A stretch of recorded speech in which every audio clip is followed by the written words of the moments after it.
now that we went over kind of like what the official narrative was and how it just doesn't make sense because Kennedy was trying to make peace with the Russians. Obviously, Oswald was a somewhat communist. Like, it wouldn't make sense for him to assassinate him when Kennedy actually was one of the few presidents in U.S. history that was trying to make peace with Russia. Now, I guess let's debunk some of the claims, right? And then we'll get into what actually happened. A lot of people say, right, Alex Jones claims it was because he was going to get us off the gold standard, right? It was Executive Order 11 something. I forget the exact numerical code for it. Right. Other people say it was because he was going to pull us out of Vietnam. Other people say it was the La Cosa Nostra, it was the Mafia. Other people say it was because they had paid it for his campaign and then he turned his back on them and didn't help them out, right? With the unions, everything else like that. Then some other people say, oh, it was strictly the CIA. If you watch the movie JFK, the 1992 film, you know, they pretty much put all the blame on the CIA, right? And then other people that are a bit more base, like me and you and others, understand that there's obviously a very deep connection as well. But can you kind of go over and debunk a lot of I think the Vietnam and this executive order are the two main ones that they use to say that's why, and the Mafia are the main ones that they say that Kenny needed to be killed. But can you kind of go over that real quick and debunk these claims? Sure. So the notion that Kennedy was going to pull out of Vietnam it's really kind of ridiculous. If you look at how Kennedy was spending money, he had no intention of pulling out of anything. He had spent within the past 10 months prior to the assassination, somewhere in the neighborhood of $6.5 billion on helicopters, airplanes, logistics. And that's the equivalent of around $65 billion today, maybe a little more. That's an unheard of amount. That's commitment. You're not pulling out of any war like that.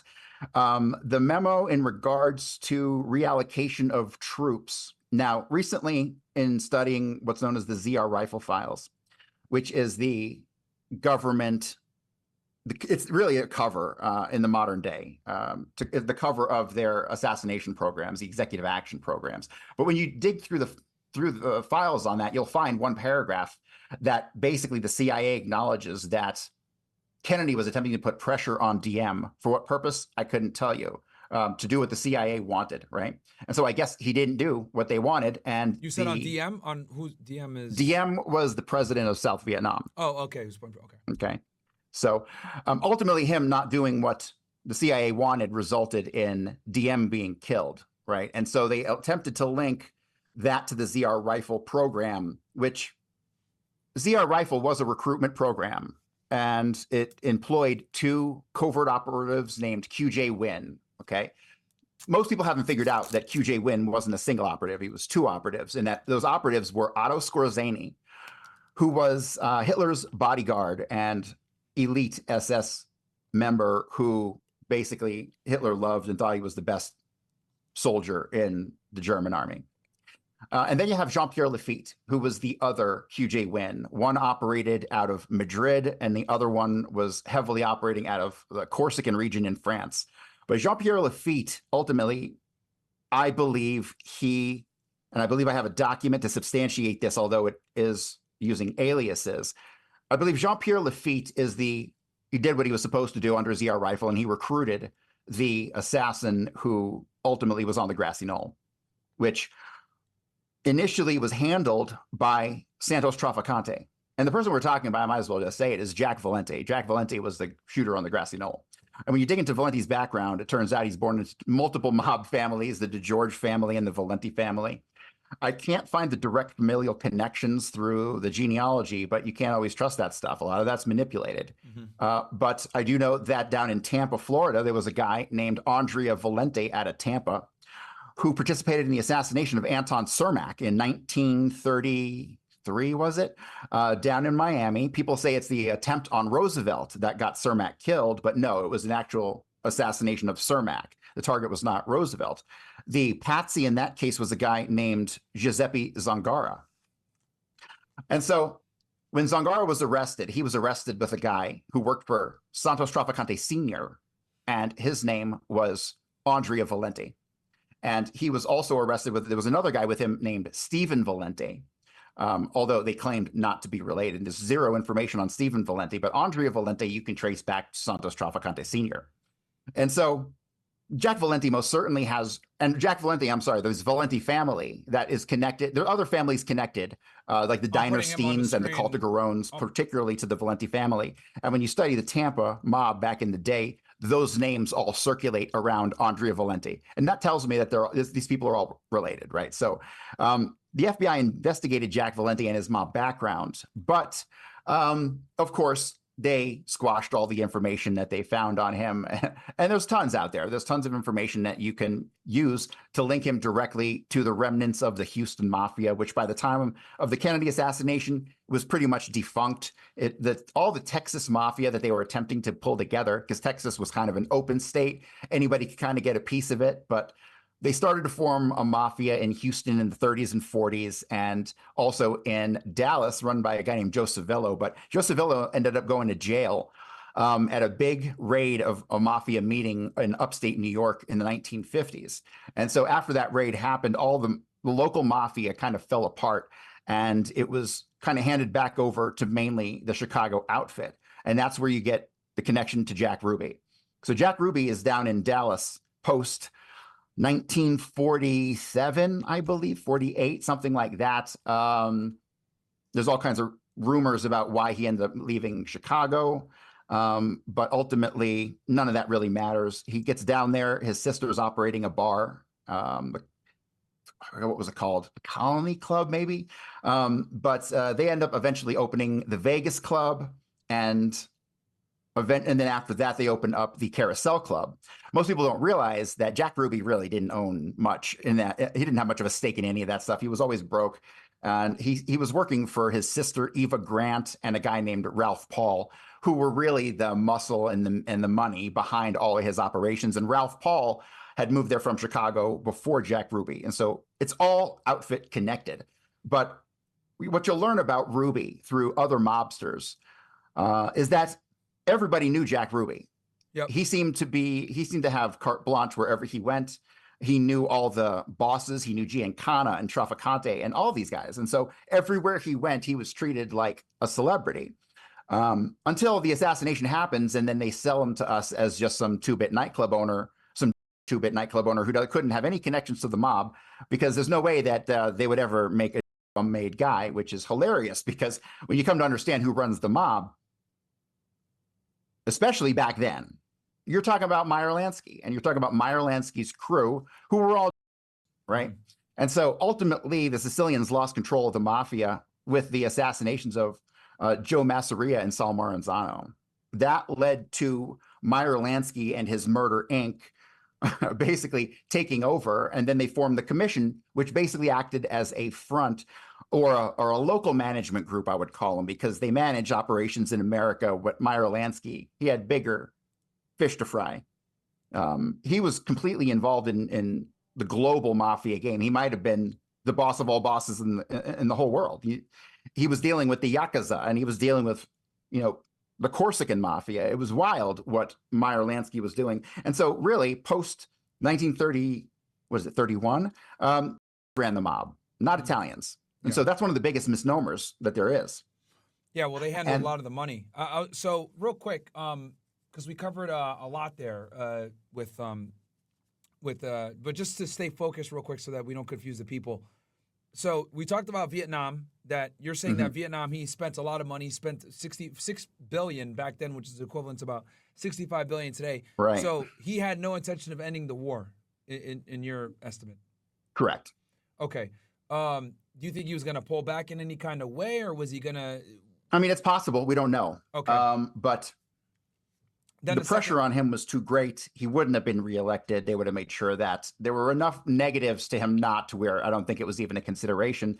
And with the CIA even commenting that his move was meant to put pressure, I don't really see any rational justification for him to have pulled out. Okay. He was more concerned about nuclear weapons than conventional weapons, for sure. Gotcha. So I think he was just already committed, and I don't think it was a possibility. So guys, quick word from our sponsor real fast. We don't mess around when it comes to leveling up, and that goes for your coffee too. If you're still drinking that sugary shit, you're already started your morning off wrong. 1775 Coffee's protein creamer is what real men use to start their day. 10 grams of whey protein per serving, designed to build muscle and boost metabolism. Most people are tossing whey protein into their coffee, but we took it a step further and made a creamer with whey protein already built in, no added sugar, just protein. They just dropped this protein creamer along with a whole new lineup. In addition to the classic dark and medium roast, you'll find new coffee pods and a brain-boosting mushroom blend that'll have you focus like a sniper locked in on CNN. Don't start your morning funding the woke mob and dumping garbage into your body. Do it right with 1775 coffee. Use code FRESH to get 15% off. Guys, I'm drinking 1775 coffee right now, man. As we walk it like we talk it over here, guys. And they got one that has a protein blend, man. So definitely go show them support. Shout out to 1775 coffee. Second thing, Executive Order 11, I gotta look this up. It had something to do with the U.S. dollar. And silver certificates or something like that. Honestly, I don't know too much about that, but that is a what I have heard about that is that that was much more minor, and people blow it up to be something that it wasn't. It hasn't even been a blip on my radar, to be honest with you. Okay, so not even close. What are the other reasons people said that they? So here's the biggest reason, and ultimately they claimed that he betrayed the mob. Was that true? He did betray the mob, and they were pissed. And you have to think, everybody involved, they don't have to have a united reason. Okay. They can have their own reasons. The had their reason, the CIA had their reasons. Everybody had their own reason. And one thing you have to really come to understand is that in 1963, everybody was a conservative by today's standards. Everybody. So how would conservatives feel if they felt the president was betraying them to a communist country, right? They wouldn't be too happy about it. And that seemingly was the vast majority of people back then. So him trying to make peace would be seen as being with Russia was obviously post-Cold War. Right. Consider that. Right. It was the for some reason, at least at the government level, they wanted to perpetuate the Cold War because it was good for America. They thought in their mind. Isolation of them was the goal. But see, and I don't talk about or usually study or have anything to do with the modern era, but you can see how once the Soviet Union fell apart, like really all of the propaganda that we were saturated with about the Soviet Union and all the negativity towards the Soviet seemed to be for naught. It seemed to be for nothing, right? All right. So so I guess the two things that we're talking about as far as there being myths are ending the Vietnam War. We know they actually spent quite a bit more money to keep it going because he couldn't pull out at that point. They were committed. And then the second thing was this executive order, which isn't even really a thing. It didn't even come up on your radar. And then the Mafia, he did betray them, you're saying, because what people allege is he took funding from them to get into office, and then once he got into office, he completely turned his back on them. Is that correct? Or so not only that, Kennedy stole that election. Kennedy stole that election hands down, and he used the Chicago mob to do it. Joe Kennedy cut a deal with the Chicago mob, Giancana in particular, and they stole 3 ballot boxes, and that tipped Chicago in Kennedy's favor, and that's all it took. And so they felt betrayed because they put him there. Literally, the mob put him in office. He would have lost that election. There's a book written on it it has the number of the ballot box on it. So I forget what the book is called, but it's out there and people can buy it and read it and they can see exactly what happened. Wow. And so did he pay them to do that? Like, what was their incentive? I don't know what the arrangement was. Maybe it was Joe Kennedy offering them that we're not going to come after you. We'll leave you alone, that kind of thing. And then so that's what from what I understand, Bobby Kennedy finds out about this and he's beyond pissed. And so that's what turned him on the mob, so he could show that he wasn't on the take. You know what I mean? He was angry that this happened in the first place. And so that's why he went after the mob. So it was kind of like this weird paradoxical set of circumstances that led to the persecution of the Mafia under Kennedy in the first place. But yeah, ultimately they felt betrayed because of the circumstances at play. So basically, he was going to come into office and kind of take the attention off the Mafia so they can continue to operate in secrecy. Because, I mean, prior to his RFK going after them, no one really knew. It was a shadowy organization. No one knew what the fuck was going on. So so basically, Kenny gets into office. He tells them, we're not going to come after you. And then his brother, Attorney General, does go after them. That's what pissed him off? Well, here's the thing. It's really Joe Kennedy. It's Kennedy's father, Joe Kennedy, created this mess. And he was the one that made the promises to the mob. Exactly. And he made a lot of promises to a lot of people. Gotcha. right? Okay. So it wasn't So necessarily he had a JFK. lot of people. John Kennedy got in office, and then I have a feeling Joe Kennedy made all these promises. Then Kennedy gets in office, and then Joe Kennedy is like, "Well, hey, we got to deal with this." And then John Kennedy was like, "I don't think so, right? He's not going to be kissing people's ass because his father made promises."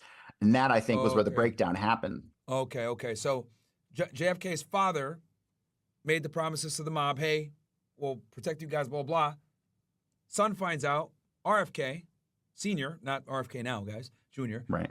He finds out, goes at them because he's the attorney general. Brings them in for depositions. I remember he made them all testify and stuff like that. Right. Right. And next thing you know, this Omerta, our thing, it becomes a national thing. And everyone knows about the mafia now. So they obviously were pissed off about that. And you think that, okay, so it is true that he betrayed the mob, or, well, at least Yeah. his father did. Yeah. Why did they kill his dad then instead of him? That's a good question. The first thing that comes to mind is it sends a powerful message. Yeah, killing a sitting president is right. I'm sure it was discussed to take out Robert Kennedy, and it's alleged. Here's the thing. Here's the problem with things that are alleged. A lot of times that things that are in the public consciousness are not necessarily true, but it is alleged that Traficante had made the comment that on his deathbed that we killed the wrong son, meaning we should have killed Bobby instead of John Kennedy. But who knows if that was actually said? But that's what's out there. That makes a lot of sense. Gotcha. To me, at least. But okay. Go ahead. Okay, so now we know the mafia obviously has an incentive because he kind of blew the lid on who they were, and I didn't know that Kenny was actually supposed to lose that election. He didn't get enough votes. I didn't know that. And then after that, the next one, obviously, I'm trying to think if there's any other myths before we move on to like what actually went down that day. Most of the myths I find, besides Oswald did it and everything surrounding him, most of the myths that I find that are promoted through the Kennedy conspiracy world. You know, they talk about mysterious shooters on the grassy knoll who are provably not there. They talk about Malcolm Wallace on the 6th floor of the depository. They talk about fingerprints that were left behind. I mean, the number of myths surrounding the conspiracy world I find far outweigh the myths that surround the official story. The official story is just a bunch of lies and propaganda. Yeah.